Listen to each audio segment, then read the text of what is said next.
वो आपस में लड़ा है, वो आपस में बिहारियों को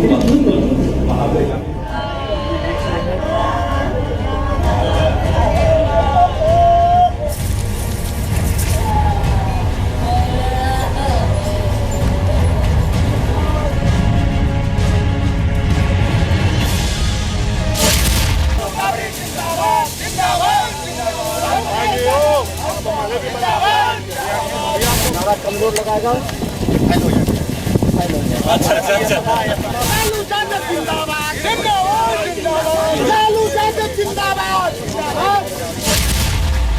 बिहार जल रहा है, अपराधियों का तांडव नृत्य हो रहा है, सूखे से प्रभावित बिहार है और नीतीश कुमार रोम की तरह बंसी बजा करके 2019 के प्रधानमंत्री बनने के लिए यात्रा कर रहे हैं।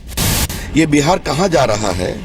ये आम अपराध का विषय नहीं है, ये विषय है खौफ का, डर का। नीतीश कुमार जी जवाब दें। हमको तो जहाँ से लग रहा है कि विरोधियों का इसमें चाल है, तो लगता है कि मुख्यमंत्री पद अब उनके लिए कोई बहुत बड़ी चीज नहीं है, उसमें उनका दिल ही नहीं लग रहा। ये दिल मांगे मोड़, उनको बड़ा पद प्रधानमंत्री चाहिए। पूरी तरह से जो है कानून की व्यवस्था बिहार में चरमरा गई है। अगर बिहार में जंगल राज है तो टेलीविजन पत्रकार श्री यादव की चतरा में हुई हत्या कैसे मंगल राज हो जाएगी?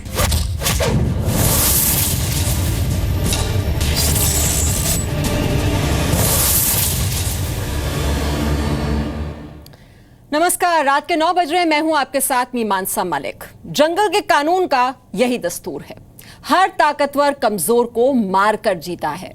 बिहार में नीतीश राज में भी इन दिनों यही हो रहा है। हर दिन कोई ना कोई बेकसूर किसी न किसी बाहुबली की बंदूक से बेमौत मारा जा रहा है। ऐसे में कहा जाने लगा है कि नीतीश राज में कानून का मतलब है खौफ में रहे शरीफ और मौज में रहे बदमाश। ऐसा इसलिए क्योंकि 13 मई को सिवान के एक वरिष्ठ पत्रकार राजदेव रंजन की गोली मारकर हत्या कर दी गई। 13 मई को ही देर रात बक्सर में जीआरपी के एक जवान का मर्डर कर दिया गया। 7 मई को गया में 18 साल के आदित्य सचदेव की गोली मारकर हत्या कर दी गई। इससे पहले भी 4 मई को नालंदा में 9वीं के छात्र का मर्डर हुआ था और 1 मई को नालंदा में ही एक कारोबारी के बेटे का अपहरण कर उसे मार दिया गया। बिहार में लगातार अपराध के बढ़ते ग्राफ के बावजूद नीतीश कुमार ऐसे बयान दे रहे हैं जिससे बिहार में वारदात घटने की बजाय और बढ़ सकती है।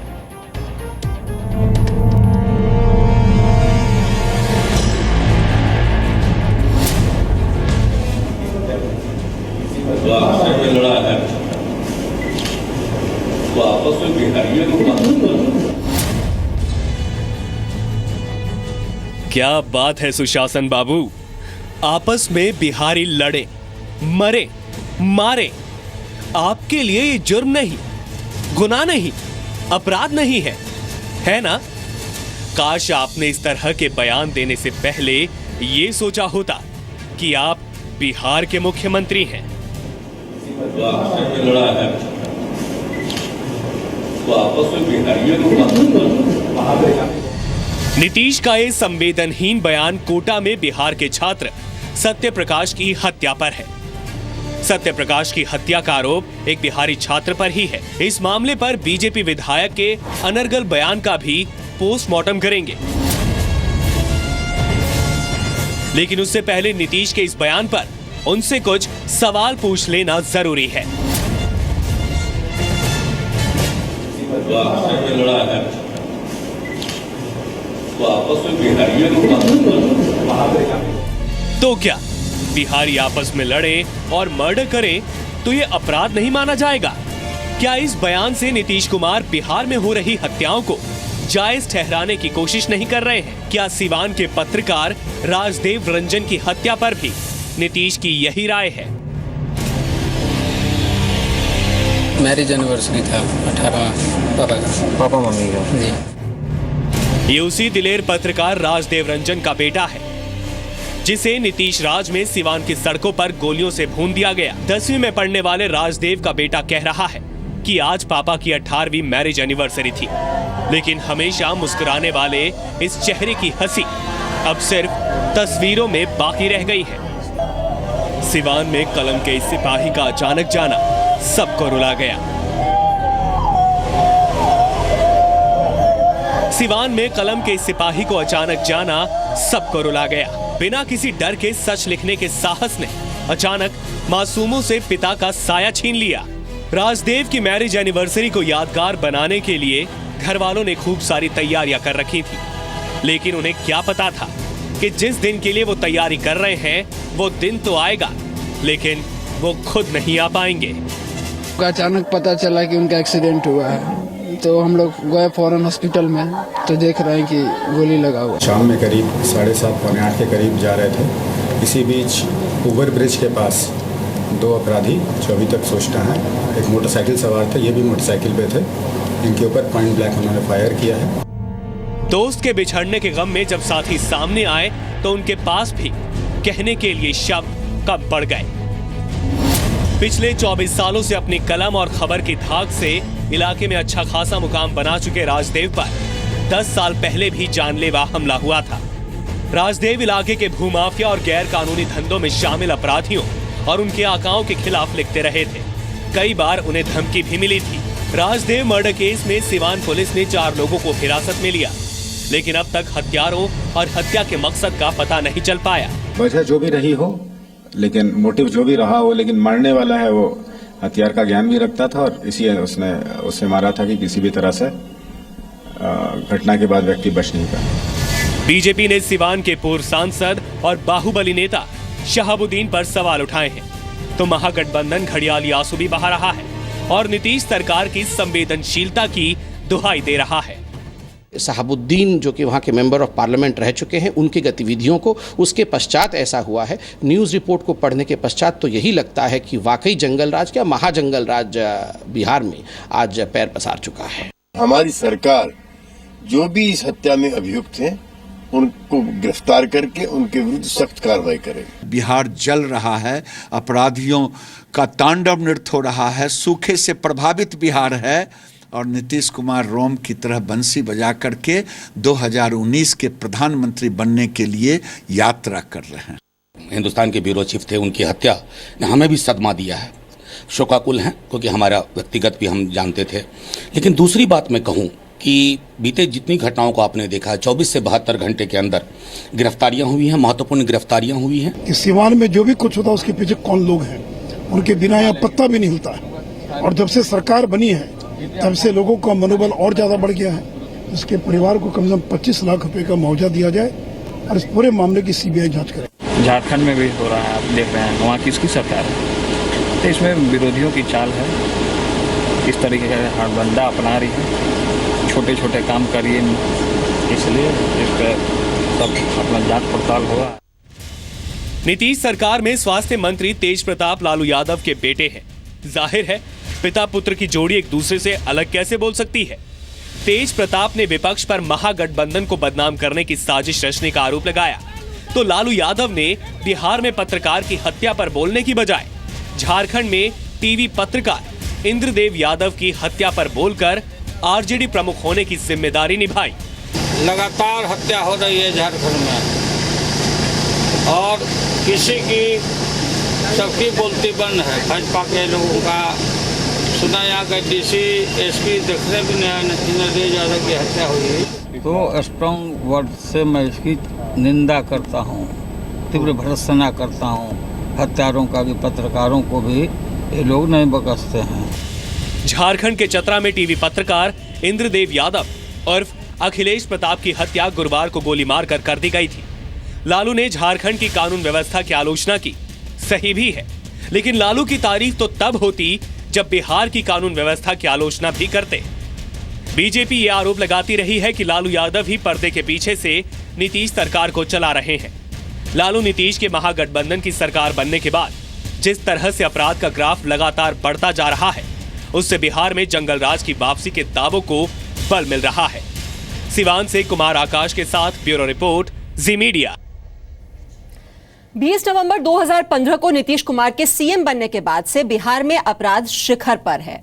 आप कह सकते हैं कि बिहार के जनता ने जिस तरह बिहार विधानसभा चुनाव में नीतीश कुमार को सत्ता के शिखर पर बिठाया, उसी तरह नीतीश ने बिहार को अपराध के शिखर पर पहुंचा दिया है।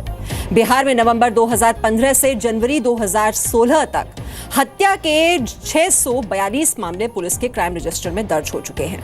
इसके अलावा बिहार में 3 महीने में अपहरण के 1723 केस दर्ज हैं। नीतीश सरकार बनने के बाद से बिहार में डकैती के 114 मामले, दंगों के 2762, सड़क पर लूटपाट के 344 केस दर्ज हैं।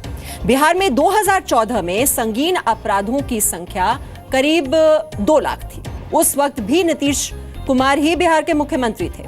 नीतीश राज में लोकतंत्र पर अपराध तंत्र किस तरह हावी है, उसे इस रिपोर्ट से समझने की कोशिश कीजिए आप।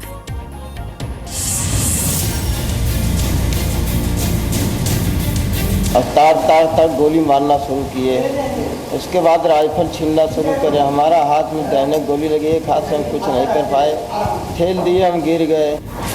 नीतीश राज के अपराध तंत्र की आप बीती सुना रहे ये घायल युवक नंदलाल यादव हैं। नंदलाल रेलवे पुलिस फोर्स में है। 13 मई की रात इनकी ड्यूटी मुगल सराय से बिहार के बक्सर आ रही ट्रेन में लगी थी। बिहार के बक्सर में कुछ बदमाशों ने ट्रेन में घुसकर गोलीबारी शुरू कर दी। इस गोलीबारी में नंदलाल यादव गोली लगने से घायल हो गए, जबकि आरपीएफ के एक जवान अभिषेक सिंह ने मौके पर ही दम तोड़ दिया। अभिषेक सिंह और नंदलाल यादव यूपी में मुगल सराय जीआरपी में तैनात है। बदमाश जवानों की इंसास राइफल भी छीनकर भाग गए। अभी तो जस्ट हम आ ही रहे हैं, तहकीकात कर रहे हैं, तहकीकात होने के बाद पता चलेगा। कोई बड़ी बात नहीं कि इस वारदात के बाद भी लालू यादव के सुपुत्र और नीतीश सरकार में उप मुख्यमंत्री तेजस्वी यादव दूसरे राज्यों में ट्रेन में होने वाले अपराध गिनाने लगे, जैसा उन्होंने गया मर्डर केस में किया था। अगर व्यापक घोटाला होता है, वहाँ कॉन्स्पिरेसी करके लगातार मर्डर होता है, घोटाला होता है, तो वहाँ जंगल राज नहीं दिखाया जाता है। जो रेप का जो कांड हुआ है, इतना बुरा आज तक किसी देश में किसी के कोने में नहीं हुआ होगा। वो वहाँ हरियाणा में होता है, तो वो वहाँ जंगल राज नहीं कहलाया। तो पूरे देश में जहाँ भी अपराध बढ़ रहा है या जहाँ भी अपराध हो रहे हैं, हम सिर्फ बिहार की बात नहीं कर रहे हैं, हम पूरे देश में बोल रहे हैं, क्योंकि घटनाएं पूरे देश में हो रही है और ऐसी घटनाएं नहीं होनी चाहिए। और जो दोषी है उसको जल्द से जल्द पकड़ा जाए, उस पर कार्रवाई हो। हमारी सरकार, खासतौर पे बिहार सरकार सतर्क है और इन सारी चीज़ों पे हम लोगों ने ध्यान देने का काम किया और इस पे हम लोग कार्रवाई कर रहे हैं। 7 मई को गया में बीच सड़क पर आदित्य सचदेव की गोली मारकर हत्या कर दी गई थी। आदित्य की हत्या के आरोप में फरार निलंबित जेडीयू एमएलसी मनोरमा देवी का बेटा रॉकी यादव पुलिस की गिरफ्त में है। पुलिस के मुताबिक रॉकी यादव ने अपना गुनाह कबूल कर लिया है। पहले वो अपने ऊपर लगे हत्या के आरोप को गलत बता रहा था, लेकिन फॉरेंसिक रिपोर्ट से भी रॉकी का झूठ पकड़ा गया है। With all prima facie evidences, he could not deny anything, and he had mentioned to the SSP earlier also. IG near Hasnain Khan ने पीड़ित छात्र आदित्य सचदेवा के घर जाकर उनके माता पिता को इंसाफ का भरोसा दिया। रॉकी यादव की मां मनोरमा देवी अब भी फरार है। हालांकि रॉकी का बाहुबली पिता बिंदी यादव भी पुलिस की गिरफ्त में है। बिहार में क्राइम का स्ट्राइक रेट कितनी तेजी से बढ़ रहा है, इसका अंदाजा इसी बात से लगाया जा सकता है कि शुक्रवार को जब एनडीए के कई सांसद बिहार की खराब कानून व्यवस्था पर दिल्ली में राष्ट्रपति से मिल रहे थे, तब बिहार में सिवान के पत्रकार को गोली मारी जा चुकी थी और बक्सर में ट्रेन में फायरिंग की योजना बनाई जा रही थी। तो हमारे मुख्यमंत्री जी, क्योंकि उनका जिक्र मैं इसलिए कर रहा हूं क्योंकि हमारे प्रदेश के वो गृह मंत्री भी हैं और उनकी लाख कोशिशों के बावजूद अगर कानून व्यवस्था कंट्रोल में नहीं आ रही है तो दर्शाता है कि नियंत्रण उनके हाथों से पूर्णतः निकल चुका है। और जब वो नियंत्रित नहीं कर सकते हमारे प्रदेश की कानून व्यवस्था को, तो उनको कुर्सी पे बने रहने का कोई औचित्य अधिकार नहीं है। पत्रकार की जिस प्रकार से नृशंस हत्या की गई है, उनका कसूर यही था कि उन्होंने अपनी कलम से सही आवाज़ को जनता के लिए उन्होंने दिव्यदृष्टि दिखाने का काम किया था। अब सवाल यहाँ से उठता है कि नीतीश कुमार क्या चाहते हैं, संघ मुक्त देश और अपराध युक्त बिहार? हम लोग संघ मुक्त भारत बनाना चाहते हैं। एक तरफ नीतीश संघ मुक्त भारत का नारा बुलंद कर रहे हैं, तो दूसरी ओर बिहार में बढ़ते अपराध पर लगाम लगाने की बजाय अपराधियों के हौसले बुलंद करने वाले बयान दे रहे हैं। नीतीश को समझना होगा कि संघ मुक्त भारत का उनका सपना भी तभी साकार होगा जब बिहार को वो अपराध मुक्त बनाने में कामयाब होंगे। सिवान से कुमार आकाश के साथ ब्रह्म प्रकाश दुबे, जी मीडिया। और दूसरे राज्यों में अपराध का हवाला देकर आप अपनी जिम्मेदारी से तो नहीं बच सकते।